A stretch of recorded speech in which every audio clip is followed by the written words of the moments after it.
கடவுள் மனிதனை பார்க்க வருவார். 64 முறை சிவபெருமானை நேரில் வந்து திருவிளையாடல் புரிந்தார். இமயமலை தோன்றுவதற்கு பல லட்சம் வருடங்களுக்கு முன்னாடியே பொதிகை மலை தோன்றிவிட்டது. 75,000 ஆண்டுகளுக்கு முன்னாடி தான் இங்க வந்து மக்கள் குடியேறினார்கள் என்றால் அதற்கு முன்னால குடியம் குகலியல்ல இருந்த மனிதர்கள் யாரு? நம்ம சொல்றோமே அந்த இளமுரியா கண்டம், அந்த ஒரு கண்டம் தான் உலகத்துல முதல்ல தோன்றுற கண்டம்.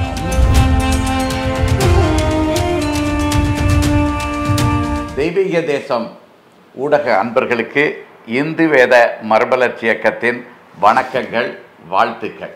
தெய்வீக தேசம்னாலே குறிப்பாக தமிழ்நாடு, மொத்தமாக இந்தியா, இந்த ஒரு நாடு தான் தெய்வீக தேசம் அப்படிங்கிறதுக்கு முழுக்க அழைப்பதற்கான தகுதி வாய்ந்த நாடு. ஏதோ நம்ம தமிழர்களாக பிறந்து விட்டோம் அல்லது இந்தியர்களாக பிறந்து விட்டோங்கிறதுக்காக நம்ம நாட்டை, நம்மளுடைய தாய்நாட்டை சிறப்புப்படுத்தணுங்கிறதுக்காக இந்த தெய்வீக தேசம்னு நம்ம தமிழ்நாட்டையோ இந்தியாவையோ சொல்கிறதில்ல. அது ஏன்கிறது பார்ப்போம்.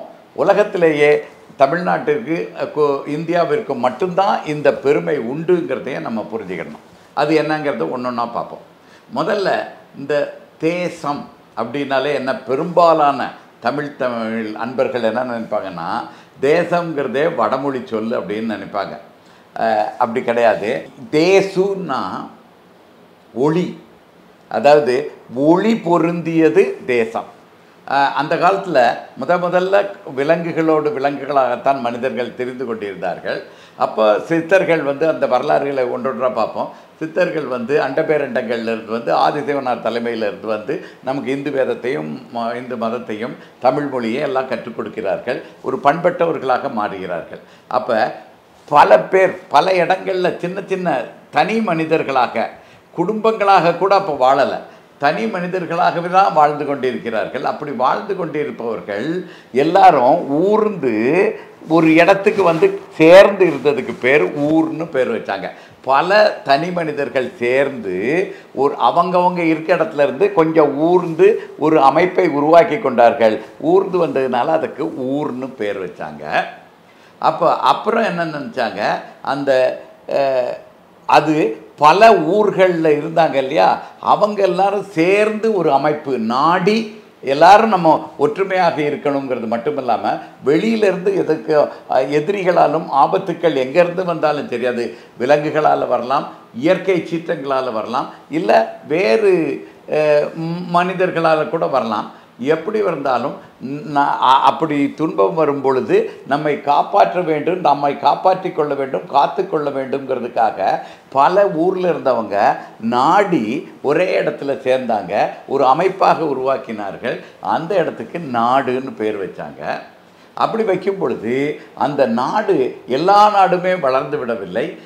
இயற்கை வளங்களாலும் அவர்களுக்கு கிடைத்த தலைவர்களின் முயற்சிகளாலும் அந்த இனம் எவ்வளவு பயிற்சி முயற்சிகளை எப்படி எடுத்துக்கொள்கிறார்கள்ங்கிறதுக்கும் வழிகாட்டிகளையும் வச்சு சில நாடுகள் மட்டும்தான் சிறப்பாக வளர்ந்தன. அந்த நாடுகள் ஒளி பொருந்தி இருந்ததுனால அது புகழ் ஒளியும் இருந்தது, உண்மையிலே ஒளியும் இருந்தது, விளக்குகளின் ஒளியும் இருந்தது. அந்த ஒளி பொருந்தியதுங்கிறதுக்காக தேசம்னு வச்சாங்க. இப்போ நீங்கள் வடமொழியில் இருக்கிற அந்த தேசம்ங்கிறதுக்கு தேஷ்ன்னு சொல்லுவாங்க. அதற்கு அடிப்படை வேர்ச்சொல் பார்த்தீங்கன்னா கிடையாது. ஆனால் தமிழ் மொழியில் மட்டும்தான் ஊர், நாடு, தேசம். ஏன்னா மக்களுக்கு வாழ்வியலை கற்றுக் கொடுத்தவர்கள் வந்து தமிழர்கள் தான். அது வடமொழிங்கிறது, இது தமிழ் மொழி வந்து 43,73,126 ஆண்டு கால பழமை உள்ளது. அதற்குண்டான வரலாறுகளை நம்ம பார்க்க போகிறோம். ஆனால் வடமொழி வந்து இன்றைக்கு சமஸ்கிருதம்னு சொல்லிகிட்டு இருக்கிறோமே, அந்த மொழி வந்து இன்றையிலிருந்து கிட்டத்தட்ட ஒரு 3800 ஆண்டுகள், அதாவது கிமு 1800 வாக்கில் தான் உருவான ஒரு மொழி. அப்போ லட்சக்கணக்கான ஆண்டுகள் பழமையான தமிழ் மொழியை தான் நம்ம உலகின் மூத்த மொழின்னு சொல்கிறோம். எல்லா சொற்களும் பொருள் கொளித்தனவேங்கிறது தான் தொல்காப்பியம் நமக்கு வழங்குறது. தமிழ் சொற்கள் ஒன்றொன்றுக்கு தான் வேர் சொற்கள், அடிப்படையிலிருந்தே அது உருவான மொழி. அது அண்டபேரண்டங்கள்லேருந்து பேசப்பட்டு கொண்டிருக்கின்ற மொழி. அதனால் எல்லா வேர்ச்சொற்கள் எல்லாத்துக்குமே பொருள் இருக்கும். இதை மாதிரி பார்த்திங்கனாலே தெரியும், அது வடமொழியிலேருந்து வந்த சொல்லல்ல தேசங்கிறது. தேசங்கிறது தமிழ்லேருந்து தான் அங்கே போயிருக்குங்கிறது உங்களுக்கு புரியணும். சரி, இதெல்லாம் வச்சுக்கிறோம். அப்போ நம்ம தெய்வீக தேசங்கிறது குறிப்பாக தமிழ்நாட்டுக்கும் மொத்தமாக இந்திய நாட்டிற்கும் மட்டுமே ஏன் பொருந்துதுன்னு சொல்கிறோங்கன்னா முதல் கருத்து என்னன்னா, கடவுள் மனிதனை பார்க்க வருவார். மனிதனுக்கு தேவையானவற்றை அவரே நேரில் வந்து செய்து கொடுப்பார். இப்படி எத்தனை தடவை செஞ்சிருக்காரு? கணக்கற்ற முறை செய்திருக்கிறார். 64 முறை சிவபெருமானே நேரில் வந்து திருவிளையாடல் புரிந்தார். அது எல்லாம் எங்கே நடந்துச்சு? இந்த தமிழ்நாட்டில் நடந்தது. அப்போ அந்த அந்த அந்த சிவபெருமான் இருக்கும் பொழுது வந்து இந்த 64 திருவிளையாடல்களும் நடத்தினது. தமிழ்நாடுன்னா எங்கே இருந்துச்சுன்னா, வடக்கே வடவேங்கட மலையை எல்லையாக கொண்டிருக்கிறது. இன்றைக்கி திருப்பதி இருக்குது இல்லையா, அது வரைக்கும் தான் இருந்துச்சு. அதற்கு கீழே தெற்கே ஏறத்தாழ தென் துருவப்பகுதி வரைக்குமே ஒரு நிலப்பரப்பு பறந்து இருந்தது. உலகத்தின் முதல் நிலப்பரப்பு அதுதான். அந்த ஒரு நிலப்பரப்பை தவிர, அதாவது தென் துருவத்திலிருந்து இங்கே வடவேங்கட மலை வரைக்கும் இருந்த நிலப்பரத்தை ஏறத்தாழ நீள அகலம் எல்லாமே ஒரே அளவு தான் இருந்துச்சு. இந்த எந்த அளவு இருந்துச்சதோ பாருங்கள், அதே அளவு தான் அந்த அகலத்தில் இருந்துச்சு. அந்த நிலப்பரப்பை தவிர மற்றது எல்லாமே கடலால் சூழப்பட்டு இருந்தது. இதுதான் சங்க இலக்கியங்கள்லேயும் இதை பற்றி குறிப்பிருக்கிறது, சிலப்பதிகாரத்தில் குறிப்பிருக்கிறது, சித்தர்களின் இலக்கணத்திலையும் குறிப்பிருக்கிறது. அந்த கண்டத்துக்கு என்ன பேர் வச்சாங்கன்னா, இளமுரியா கண்டம் அப்படின்னு பேர் வச்சாங்க. இளமுரியான்னா என்ன அர்த்தம்னா, இளமை முறியாது. அந்த மண்ணோட தன்மை ரொம்ப மிருதுவாக இருந்துச்சு. இப்போ தான் அது அந்த கல் தோன்றி மண் தோன்றா காலத்தே வந்து மூத்தக்குடி தமிழர்கள் தான் இல்லையா, அதற்கு பிறகு பாறைகள் வெதித்து செதறி அங்கங்கே மண் இப்போ தான் உருவாகி கொண்டிருக்கிறது. அந்த மண் வந்து பூம்படல் மாதிரி ஒரு மிருதுவான மணலாக இருக்குது. இன்னும் பூமியின் தரைப்பகுதி கெட்டிப்படவில்லை. அந்த மண்ணானதெல்லாம் இன்னும் கெட்டிப்படவில்லை. அந்த சூழலில் இருக்கிறதுனால இளமை முறியா கண்டம், இளமுறியா கண்டம் அப்படின்னு பேர் வச்சாங்க. இந்த மானுட இயல் வல்லுநர்கள் இருக்கிறாங்க இல்லையா, அவங்கெல்லாம் என்ன சொல்லுவாங்கன்னா, லெமுரியான்ட்டு ஏன் பேர் வச்சாங்கன்னா, ஆப்பிரிக்காவில் ஒரு குரங்கு இருக்குது. அந்த குரங்கோட பேர் லெமூர். அந்த குரங்கிலிருந்து தான் மனிதர்கள் தோன்றினார்கள். அப்போ ஆப்பிரிக்கா கண்டத்தில் தான் முதல்ல மனிதர்கள் தோன்றினார்கள். அந்த மனிதர்கள் தோன்றினதற்கு பிறகு ஒரு 2 லட்சம் வருடங்களுக்கு முன்னாடி உலகத்தின் பல்வேறு பகுதிகளுக்கும் ஆப்பிரிக்காவிலிருந்து தான் பரவுனாங்க. ஐரோப்பியாவில் பரவும்போது கிட்டத்தட்ட 1.5 லட்சம் வருடங்களுக்கு முன்னாடி ஐரோப்பியா, அப்புறம் மத்திய ஆசியா வந்தாங்க. இந்தியாவுக்கு வரும்போது கிட்டத்தட்ட 50,000-75,000 ஆண்டுகளுக்கு முன்னாடி தான் இந்தியாவுக்கு மக்களே வந்தாங்க. அப்புறம் கீழே இங்கே இந்த மலேசியா, ஆஸ்திரேலியாலாம் 50,000-40,000 ஆண்டுகள் முன்னாடி தான் போனாங்க. இதுதான் மானுட இயல் வரலாறு.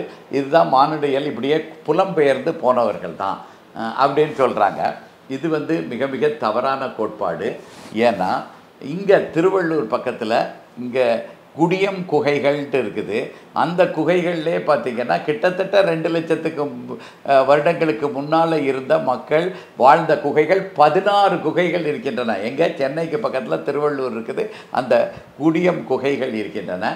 இன்னும் அந்த வட்டாரத்தில் நிறையா இது 4 லட்சம் 5 லட்சம் வருடங்களுக்கு முன்னால் மக்கள் வாழ்ந்ததற்கு உண்டான ஆதாரங்கள் இங்கே நம்ம தமிழ்நாட்டிலே கிடச்சிருக்கு. இன்னும் மத்திய இதை மாதிரி இடங்களுக்கெல்லாம் இன்னும் மத்திய பிரதேசம் மற்ற மாதிரி இடங்கள்லேயும் கிடச்சிருக்கு.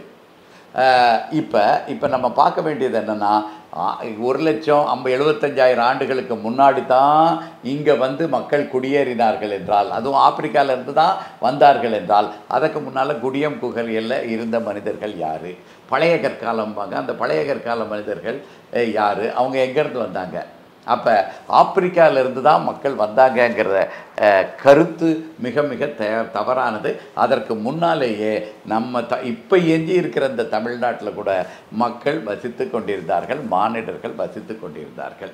அப்போ எப்படி அங்கே ஆப்பிரிக்காவுக்கு வந்துச்சுது? இதெல்லாம் வந்துச்சுதுன்னா, நம்ம சொல்கிறோமே அந்த இளமுரியா கண்டம், அந்த ஒரு கண்டம் தான் உலகத்தில் முதல்ல தோன்றுற கண்டம்.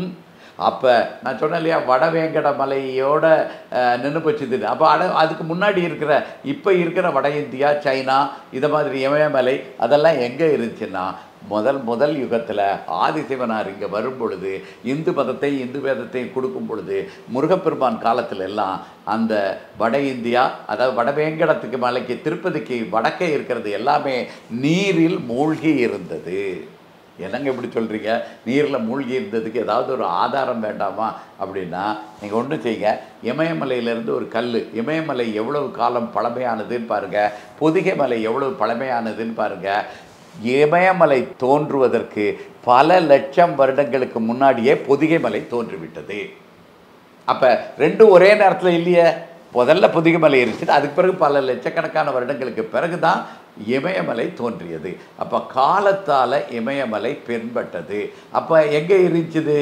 இப்போ இது பொதிகை மலை வெளியில் இருக்கும் பொழுது, பொதிகை மலை பகுதியில் மக்கள் மானுடர்கள் வாழ்ந்து கொண்டிருந்த காலத்தில் இமயமலை தண்ணி நீருக்குள்ளே தான் இருந்ததுங்கிறது ஒரு எளிய ஆராய்ச்சி மூலமாக தெரியலாம். வலைதளத்தில் 2 மலைத்தொடர்களின் காலங்களை நீங்கள் பார்த்தீங்கன்னாலே எளிதாக கண்டுபிடிச்சிடலாம். ஒன்று. ரெண்டாவது, பனி மூடிய சிகரங்கள் இருக்கு இல்லையா இமயமலையில், அந்த சிகரங்கள் எல்லாத்துலேயுமே பார்த்தீங்கன்னா பல கடல் வாழ் பெரிய பெரிய திமிங்கலங்களோட கற்படிமங்கள், அதாவது என்னென்னா ஃபாசில்ஸ்ன்னு சொல்லுவாங்க. அதோட எலும்பு லட்ச வருடங்களுக்கு பிறகு அந்த எலும்பு என்ன ஆகும்னா கல் மாதிரி ஆகிவிடும், உருமாறிவிடும்.